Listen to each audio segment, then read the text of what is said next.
15 दिन भी नहीं हुए हैं और अभी बांग्लादेश को आईएमएफ के सामने गिड़गिड़ाने की नौबत आ गई है। जानेंगे बांग्लादेश की अर्थव्यवस्था कैसे धराशायी हो रही है और आने वाले समय में बहुत बड़ा संकट भी खड़ा हो रहा है। तो वहीं दूसरी तरफ स्क्रीन पर एक तस्वीर देख रहे हैं। इस तस्वीर में आपको देखने को मिल रहे हैं चाइना के आर्मी के अधिकारी, साथ ही साथ रूस के आर्मी के अधिकारी। और ये कब हो रहा है? तब हो रहा है जब पीएम मोदी पहुंचे हुए थे यूक्रेन। और इसके साथ साथ रूस में चाइना ने खास तौर पर भेजा था अपने प्रधानमंत्री को भी। और जहां रूस के अंदर ये सब कुछ हो रहा था तो वहीं भारत में भी रूसी नौसेना पहुंची थी। जियोपॉलिटिक्स में बहुत कुछ चल रहा है। हमेशा की तरह CIS न्यूज नेटवर्क के इस एपिसोड में जानने को मिलेगा बहुत कुछ। आइए जानते हैं इन खबरों को विस्तार से। एक बड़ी पुरानी कहावत है, कहते हैं घर फूटे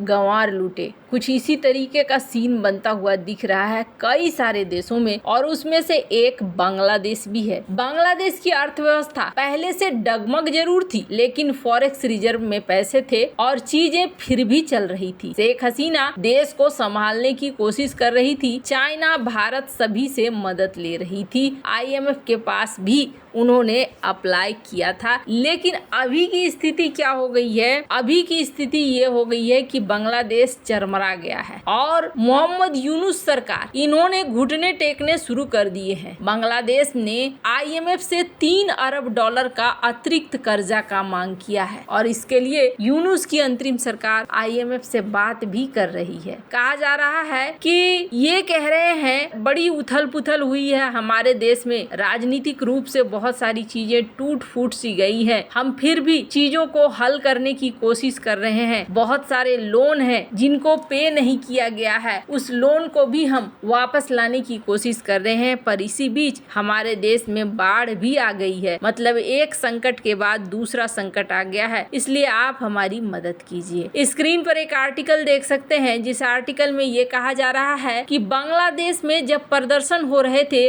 तभी बांग्लादेश को एक वार्निंग दी गई थी और कहा गया था ये सब कुछ जो तामझाम हो रहा है इसकी वजह से आपकी इंडस्ट्री को $10 बिलियन नुकसान हो सकता है। और ऐसा हुआ भी। कपड़ा उद्योग इनका धीरे धीरे चौपट होने की दिशा में बढ़ रहा है, जिस कपड़ा उद्योग के बल पर इनकी इकोनॉमी अच्छी खासी ग्रो कर रही थी। अब ये IMF से पैसे मांग रहे हैं, साथ ही साथ अपने देश में कुछ रिफॉर्म्स लाने की बात कर रहे हैं। यानी इनको पैसे की अब जरूरत पड़ चुकी है। अभी तक चाइना का नाम नहीं आया है। हालांकि पिछली बार जब इन्होंने चाइना के राजदूत से मुलाकात करी थी तो ये नाम आया था कि आप हमें कुछ ग्रांट करो, मदद करो, हमारे लोगों के बीच आपका नाम बहुत है, भारत का नाम नहीं है, वगैरह वगैरह। लेकिन अब आने वाले समय में स्थिति बहुत खराब होगी। एक बड़ी पुरानी कहावत है, कहते हैं भूखे पेट भजन न होइए गोपाला। और एक बार जनता को अगर समस्याएं खड़ी हो गई तो फिर समझ लीजिए कि ये पूरा देश एक ऐसा देश बन जाएगा जहां पर स्थिरता नाम की चीज नहीं रहेगी। अभी ही बहुत सारी मुसीबतें खड़ी हो गई हैं। खैर, बांग्लादेश में बहुत जल्दी आपको बहुत सारे परिवर्तन देखने को मिलेंगे। मैंने पहले भी कहा है 6 महीने के अंदर आपको बांग्लादेश में बहुत सारी चीजें बदलती हुई देखने को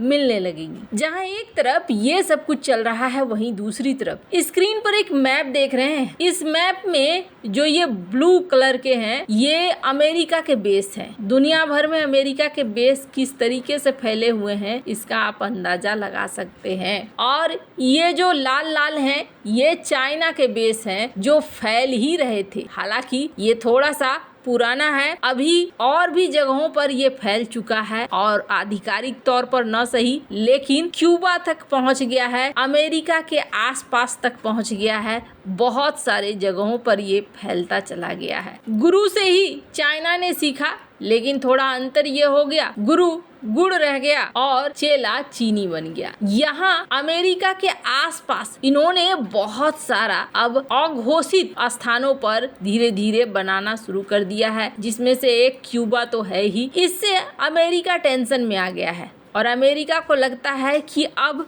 चीजें उसके हाथ से निकलती जा रही हैं। स्क्रीन पर एक आर्टिकल देख सकते हैं। अमेरिका ने हाल ही में एक ऐलान किया, हमने आपको बताया भी था कि वो अब अपनी न्यूक्लियर रणनीति में बदलाव कर रहे हैं और नई न्यूक्लियर रणनीति के लिए इन्होंने सीक्रेट तौर पर हामी भर दी। हालांकि सीक्रेट तो कुछ नहीं है, अगर सीक्रेट रहता तो ये मीडिया में आता ही नहीं। मीडिया में ये पहुंचा दिया गया कि हाँ, हमने इस रणनीति को लेकर हामी भर दी है, क्योंकि चाइना रूस अपने न्यूक्लियर हथियारों की संख्या को बढ़ा रहे हैं। ग्लोबल टाइम्स में इसके ठीक बाद एक आर्टिकल भी छपा, स्क्रीन पर आप देख सकते हैं कि जिसके पास खुद परमाणु बमों का जखीरा है वो हमें कह रहा है कि हम दुनिया के लिए खतरा है। ये तो गजब की बात हो गई है, ये चाइना का कहना है। लेकिन अमेरिका के इस कदम के बाद चाइना और रूस दोनों ही एक्टिव हो गए हैं। अभी बहुत तेजी से घटनाक्रम बदले। जिस वक्त पीएम मोदी यूक्रेन में थे और पीएम मोदी अपनी डिप्लोमेसी खेल रहे थे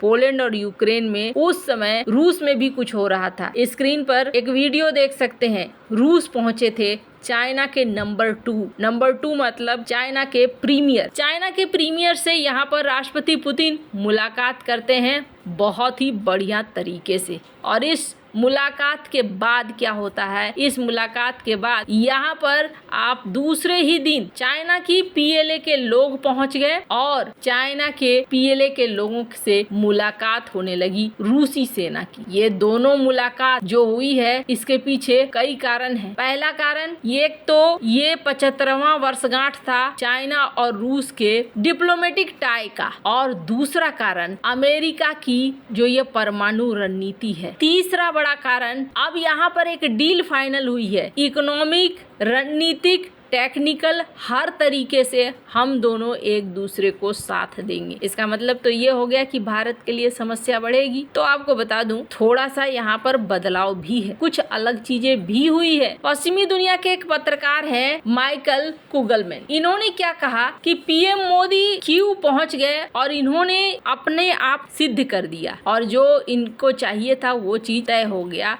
कि भारत ये साबित करना चाहता था कि हम किसी के पक्ष में नहीं हैं। अगर यूक्रेन के साथ हमारी फ्रेंडशिप है तो रूस के साथ हमारी पार्टनरशिप है, और शांति के लिए हम भले दोनों से मिलना चाहेंगे, पर अगर आप चाहेंगे कि हम आपकी तरफ से बोले या उनकी तरफ से बोले तो ऐसा नहीं होगा। यहाँ माइकल कुगलमैन ने बिल्कुल सही कहा। इसी बीच आप देख सकते हैं यहाँ इतने घटनाक्रम इतनी जल्दी हुए हैं। भारत में पहुंचे थे रूसी नेवी के चीफ, स्क्रीन पर आप देख सकते हैं। यहाँ पर ये मुलाकात कर गए। मुलाकात करने के बाद इन्होंने यहाँ के सारे चीफ से मुलाकात करी, आर्मी, नेवी और एयरफोर्स की। साथ ही साथ ये पहुंचे माजागांव डॉकयार्ड भी, यहाँ पर भी इन्होंने मुलाकात की। हालांकि बताया गया कि ये एक औपचारिक मुलाकात है, पर ऐसा माना जा रहा है कि दुनिया में एक खिचड़ी पकनी शुरू हो गई है, दो गुट बनना शुरू हो गया है। ये निश्चित है कि भारत किसी भी गुट में शामिल नहीं होगा, लेकिन आगे का भविष्य क्या होगा ये बहुत बड़ा प्रश्न है। वैसे आपको क्या लगता है, कमेंट कर जरूर बताएं। जल्द मिलते हैं नई वीडियो में नई खबर के साथ।